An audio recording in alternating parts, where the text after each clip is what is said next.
Hey y'all, I'm Stacy. And I'm Tom with RV Texas, y'all. Welcome back to another Wingin' It Wednesday. Yeah, and this week, before we get on to the topic, we just want to do a few house cleaning things.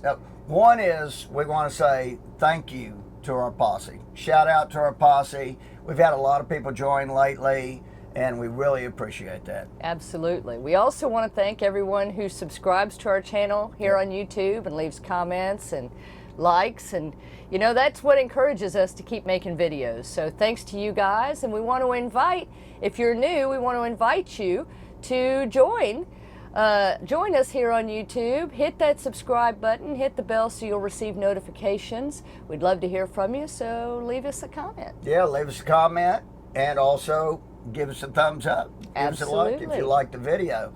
We publish videos every Wednesday and Sunday at 10 a.m. Yep, and we also wanted to mention that coming up this Sunday, we got a neat video.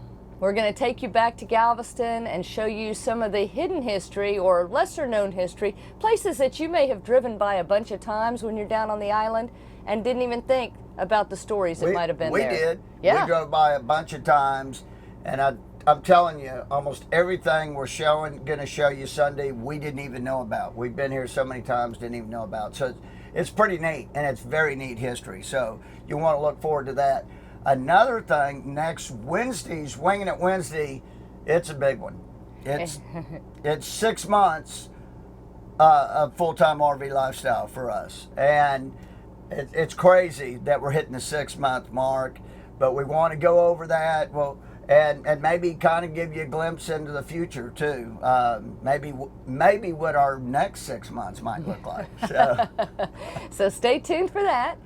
But this week we're celebrating another milestone, and that is 1 year of owning this RV. 1 year, yeah, wow. Unbelievable. So we're going to give you a rundown of what that year's been like. Do we like our Tiffin Breeze? Yeah. I mean, did we make the right choice? And would we buy one again? Yep. So stick around.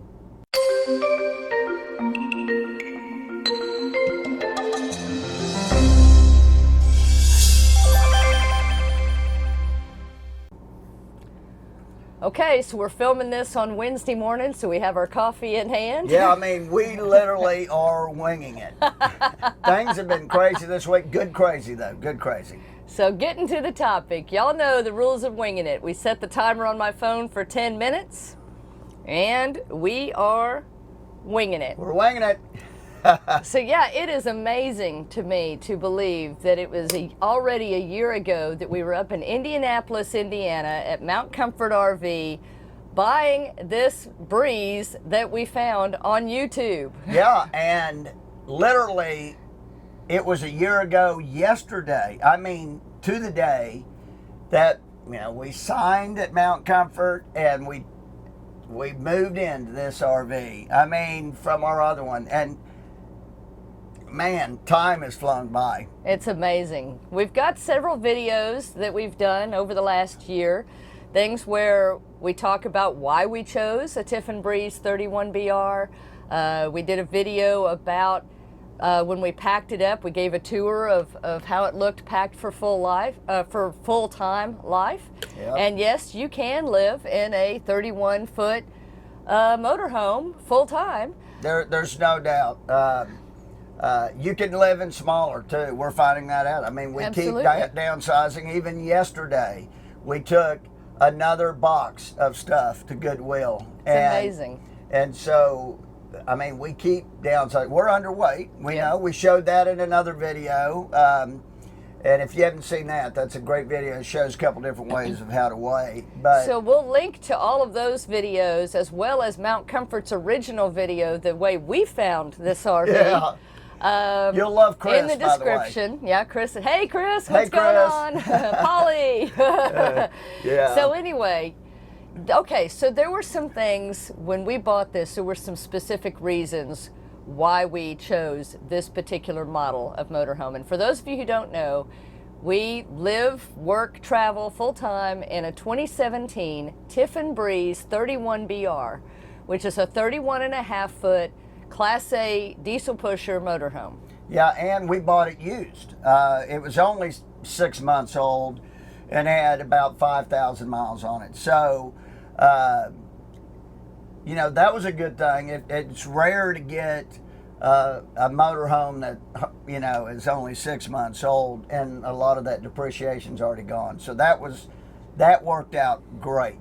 And you know, going all the way up to Indiana, I wasn't exactly excited about doing that, because that's a long ways, and we literally only had a few days to make it happen.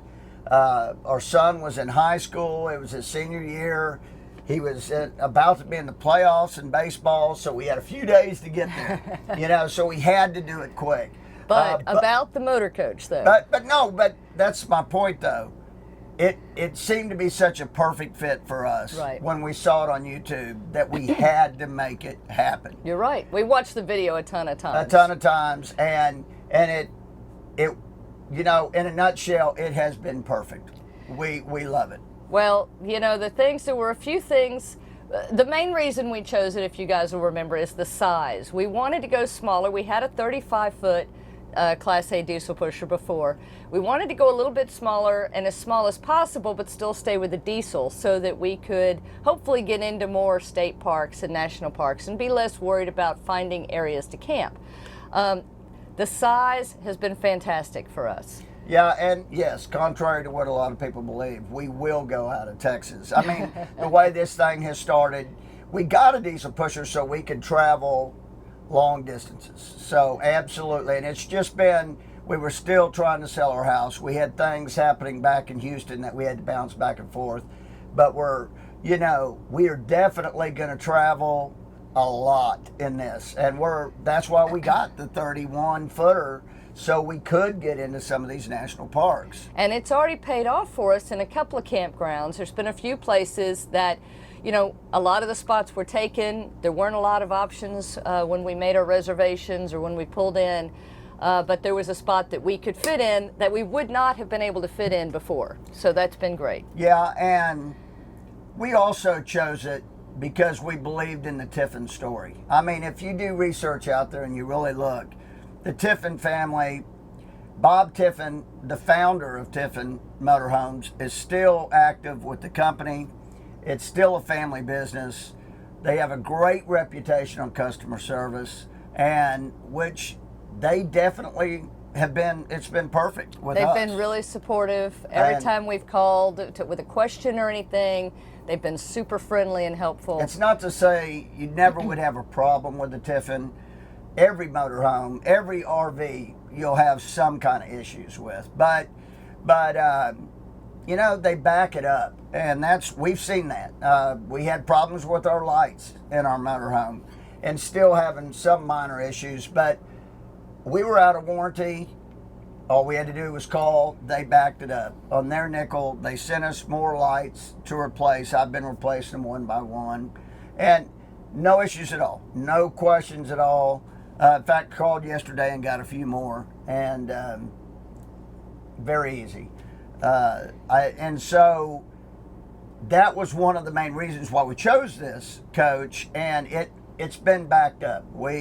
They have been wonderful to deal with. We can't wait to have a little bit of time so we can go over to Red Bay and actually experience that. We haven't taken the tour there. You can take a tour.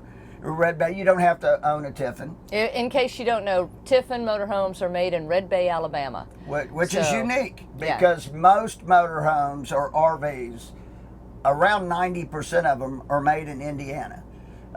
Tiffin is one of the few major manufacturers outside of Indiana. So, I mean, there are some outside of Indiana, but not many. So there were a few things, though, in going smaller that I was a little bit concerned about. Things like this RV has a pretty small bathroom, and for part-time living, no big deal. You can make anything work for a few days out of the month, no big deal. But for full-time living, I was a little bit concerned because it might be the smallest bathroom of any RV that we've owned to this point. It is. But it's been fine. It's been totally functional. We have all the space we need in there. It's very efficient. and we don't need any more space. We have a full shower. It's not a wet bath. We have a full shower, standalone. It's got, you know, plenty of space around the toilet. It just doesn't waste any space. So for us, it's worked out fine. It's worked out great. Also, now, would we make any changes to this? Sure. I mean, we have some ideas. Well, one is, and I think it's back here behind me, we have a package that we've already got coming. This is a new kitchen faucet. Kitchen faucet. Our kitchen faucet, it's got a high, it's up high, which is nice, but it doesn't have a sprayer on it. So, and if y'all know, we eat a lot of vegetables. We're washing a lot of vegetables, so we're using way too much water. Well, it also makes it more difficult to clean the sink or bigger pots and pans. So we're going to change it out. So we'll have a video coming up on how not to. Hopefully how to. Hopefully how to change that faucet out. Because I'm no expert, but I'm going to give it a shot. Another thing that we would like to change, and when we go to Red Bay, this is on our list of things to talk about, is this front TV here. I really don't understand why this TV's here, in honesty. For some folks may love multiple TVs. We have 4 TVs in this 31.5-foot motorhome, and we've used this one once in the year that we had it. And it really wasn't we. It was Stacy's mom. Yeah, she was with us. She was sleeping on the couch so she could see the TV. She wanted to have this TV on. That's the only time. But if she'd turn around and lay the other way, there's a TV on the other end of the room. Which is even bigger. The problem with this TV, other than the fact that we don't use it, is you see the wood casing around it. It's beautiful, and it's solid wood, which is awesome.